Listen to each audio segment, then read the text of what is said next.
if you are maintaining the adherence towards the guidelines and you are maintaining the protocols, you will get at the end of the day or maybe the end of the month, your quality score will shine.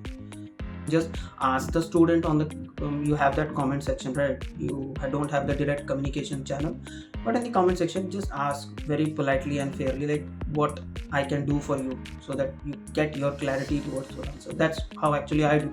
So whenever I used to get any kind of a download, I used to comment on that particular thing, like what is that you need. I will surely able to assist you. Just follow the guidelines, follow the protocols which Chegg actually provides you to, and be very simple and be very honest towards your answers.